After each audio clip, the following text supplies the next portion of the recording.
თორნიკე რიჟვაძე თვითმკვლელობას ცდილობდა. დაგვი ზუსტად კიდევ ერთხელ რა მუხლით მიმდინარეობს გამოძიება? 115 მუხლი. საგარეჯო, ჯაფარიძის ქუჩა, ალეკო ახვლედიანის სახლი, ეს ის ადგილია, სადაც აჭარის მთავრობის ყოფილმა მეთაურმა შინაგან საქმეთა სამინისტროს ცნობით თვითმკვლელობას სცადა.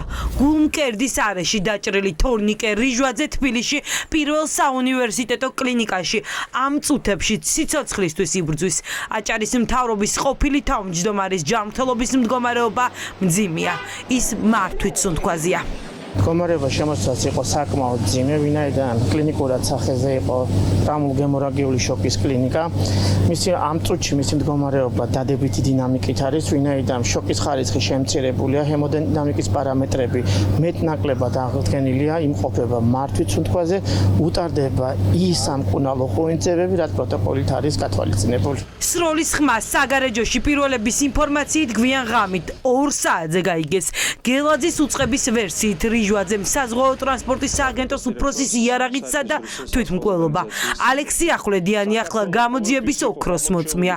მას მალე ბრალდებული სტატუსი ექნება, რადგან გელაძის უწყება ამტკიცებს, რომ სტუმარმა რიჟვაძემ ახვლედიანის დაუდევრად დატოვებული იარაღით ისარგებლა და სუიციდის სცადა.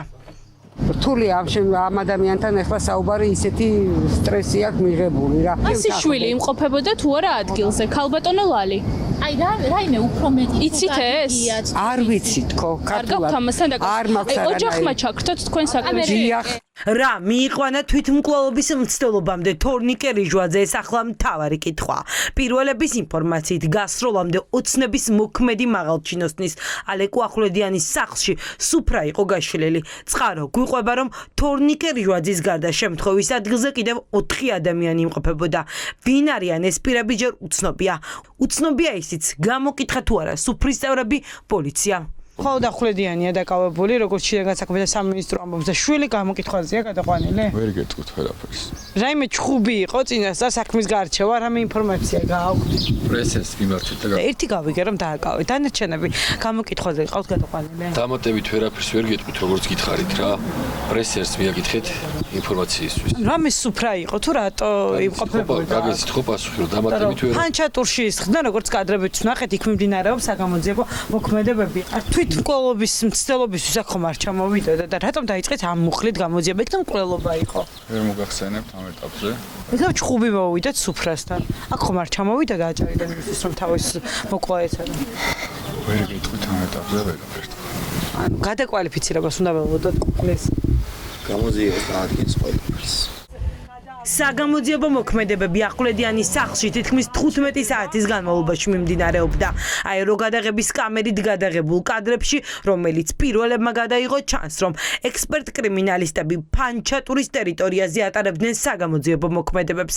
არსებობს ვერსია, რომ სწორედ ამ ტერიტორიაზე მოხდა გასროლა. კრიმინალისტებმა შემთხვევის ადგილი დაათვალიერეს, დაასურათეს, ამოიღეს ნიმუშები და იარაღიც. პირველების ინფორმაციით გვიან ღამით შემთხვევის ადგილზე არალეგიტიმური შინაგან საქმეთა მინისტრიც იმყოფებოდა. ბატონი გელა წავიდა? მინისტრი რისთვის ჩამოვიდა აქ? რა საგამოძიებო მოქმედებებს ატარებთ ახლა?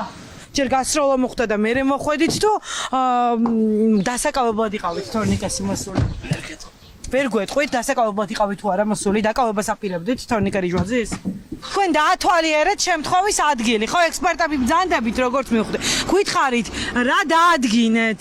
იარაღის გარდა კიდევ რა არის ამოღებული? ერთზე მეტი იარაღი არის ამოღებული ახვლედიანის სახლიდან. ერთზე მეტი იარაღი არის? ნივთმტკიცება მოგაქვთ? ახალი ნივთმტკიცებებია? თქვენ დაგირეკეთ რომ შეგეტანათ. რა ნივთებია შეგიტანეთ? მოდი.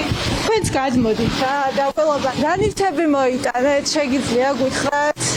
2 წამი. იარაღი გამოიტანეთ? იარაღი შემოიტანეთ? ხელისუფლების მიმართ ლოიალურად განწყობილმა მედიამ რიჟვაძის შემზარავი ამბის გასაჯაროებიდან რამდენიმე წუთში გაავრცელა წერილი. სამთავრობო მედიის ცნობით ეს წერილი ექიმებმა რიჟვაძის ტანსაცმელში იპოვეს. ალეკო არაფერ შუაშია, ჩუმა დავიღე. ეს კაცი ძმობის მაგალითია. მიზეზი ერთია, მაბრალებენ იმას, კორუფციას და ბარიგების მფარველობას, რასაც მთელი ცხოვრება ვებრძოდით მეც და მამაჩემიც. დავიღალე, დიდი გამარჯვებაც უნდა ხედა წარუმატებლობაც. პატიებას ვთხოვ ოჯახს, პატრიარქს. მამა, შენ ნომერ პირველი კაცი იქნები ჩემთვის ღირსებაში. დათა კაცური კაცი გაიზარდე, მიხედე ელის. დედა მიყვარხარ, მაპატიეთ ძმებო, ვერ გიტოვებთ მილიონებს, მაგრამ მიყვარხართ. ბატონ ბიძინას და პრემიერის იმედი მაქვს, რომ დაიცავთ ჩემს ოჯახს. ამ წერილმა კიდევ უფრო მეტი კითხვა გააჩინა. პირველ რიგში საინტერესოა, რატომ არ მოიღო რიჯვაძის ტანსაცმელი გამოძიება, რატომ ჰქონდა შესაძლებლობა ექიმს პაციენტის ტანსაცმელი დაეთვალიერებინა. ჯეო ჰოსპიტალში, სადაც რიჯვაძე გადაარჩინეს, ამბობენ, რომ წერილი მათ არ უნახავთ და არავისთვის მიუწოდებიათ.